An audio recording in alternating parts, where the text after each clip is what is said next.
गौ ध्वज स्थापना भारत यात्रा का शुभारंभ कल अयोध्या से। अयोध्या भारतीय संस्कृति में गाय आदि काल से ही पूजनीय रही है और इसके साथ जनमानस की बहुत सारी मान्यताएं एवं आस्था जुड़ी है।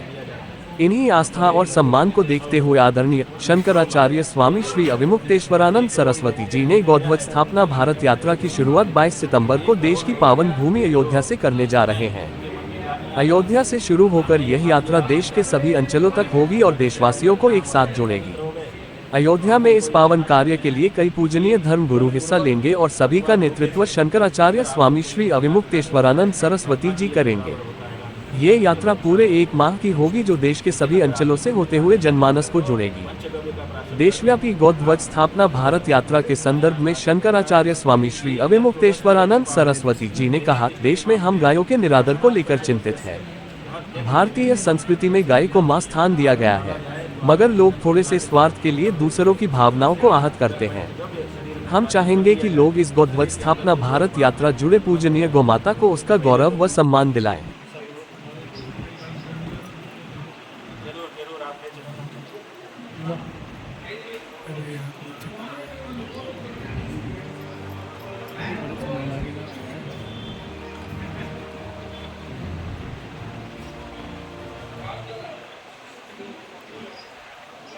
तो हम कई बार आते रहे हैं, धार्मिक उद्देश्य से आते रहे हैं। अभी जो हम आए हैं वो इसलिए आए हैं कि हम यहाँ से शक्ति, सामर्थ्य, भक्ति प्राप्त करना चाहते हैं, क्योंकि हमारे सामने एक बड़ा लक्ष्य है कि हमारी जो गौ माता हैं, जिनको वेदों ने, पुराणों ने, शास्त्रों ने, हमारी परंपरा के पूर्व पुरुषों ने महान आदर सम्मान दिया, आज उनकी स्थिति पतली हो रही है। हमारे देश की सरकारों ने, चाहे वो केंद्र की सरकार हो चाहे राज्यों की सरकारें हों, उन्होंने उनको पशु की सूची में रख दिया है, उनको पशु मान रही हैं और उनको काट करके, उनकी बोटी बोटी करके पैकेट में बंद करके उनको विदेशों में बेच रही हैं और उसका पैसा अपने तिजोरी में रखने लग गई हैं। ये कैसे हो सकता है? ये हिंदुओं के देश में कैसे हो सकता है? एक हिंदू के देश में उसकी पूजनीय गाय काट करके बेची जाए, मतलब कोई कल्पना नहीं कर सकता है। तो ऐसी परिस्थिति जो निर्मित हो गई है, उसको फिर से ठीक करने के लिए हम निकलना चाहते हैं और भारत के सभी प्रदेशों में जाकर के गौ प्रतिष्ठा ध्वज की स्थापना करते हुए लोगों में ये चर्चा आरंभ करना चाहते हैं कि गाय का क्या पुरातन सम्मान रहा है और क्यों अब खोया जा रहा है और क्या उसको हमको रिस्टोर नहीं करना चाहिए।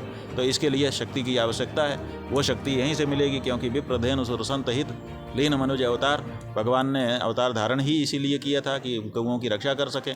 तो इसीलिए हम यहाँ से शुरू कर रहे हैं और 36 प्रदेशों की राजधानियों में जा कर के वहाँ गौ प्रतिष्ठा ध्वज फहराते हुए 37वें दिन वृंदावन में जा कर के भगवान श्री कृष्ण के सामने हम इस यात्रा को पूरा करना चाहते हैं। बहुत बड़ा अपराध हुआ है और केवल एक व्यक्ति के सामने नहीं हुआ है, पूरे हिंदू समाज के सामने ये अपराध हुआ है। सबकी पवित्रता देखिए, हिंदुओं के पास और क्या है?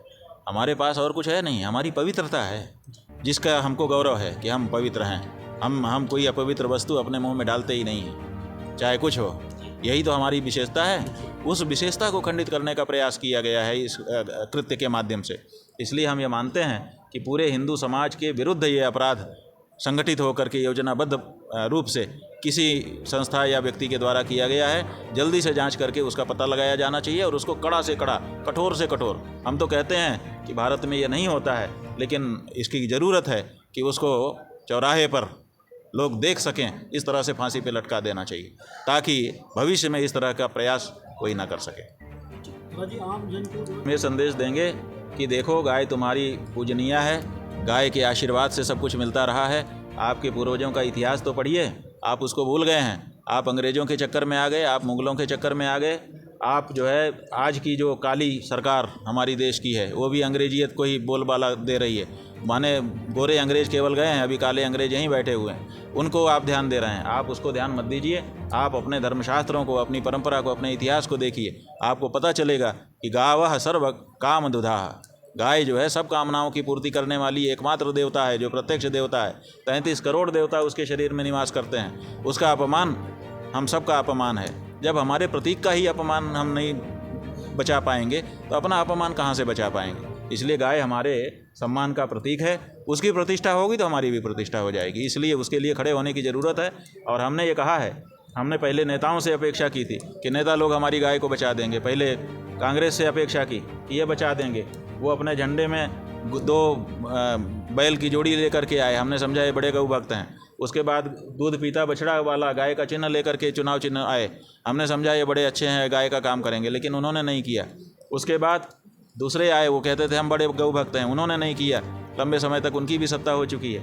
इसलिए अब नेताओं पे हमारा भरोसा ख़त्म होकर के अब हम कह रहे हैं कि गौ मतदाता के सामने ये है, हम मतदान करते हैं तभी तो सरकार बनती है। अगर हम ये संकल्प ले लें कि हम उसी को पार्टी को या उसी प्रत्याशी को वोट देंगे जो प्रत्याशी या पार्टी घोषित करेगी शपथपूर्वक कि हम गाय के लिए पहला काम करेंगे संसद में जाकर के या विधानसभा में जाकर या नगर पालिका में जाकर, जितने चुनाव आए, जो वोट मांगने आए उससे शपथपूर्वक लिखवाओ कि तुम गाय का काम करोगे पहला, तब तो हम करें। हमारे घर की पहली रोटी गाय की बनती है।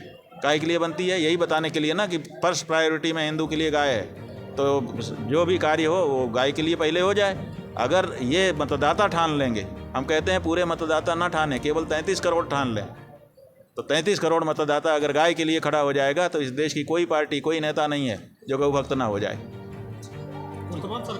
तुम्हारी कैमरों से हमने देखा है, गायें मर रही हैं, जो उनके लिए पैसा निकला है वो अपर्याप्त है, और जो अपर्याप्त पैसा निकला भी है वो भी भ्रष्टाचार की भेंट चढ़ जा रहा है। तो ऐसे नहीं होती है गौ रक्षा। इसीलिए हम कह रहे हैं ना कि उनको सम्मान दो, सम्मान दोगे तो सब कुछ अपने आप हो जाएगा।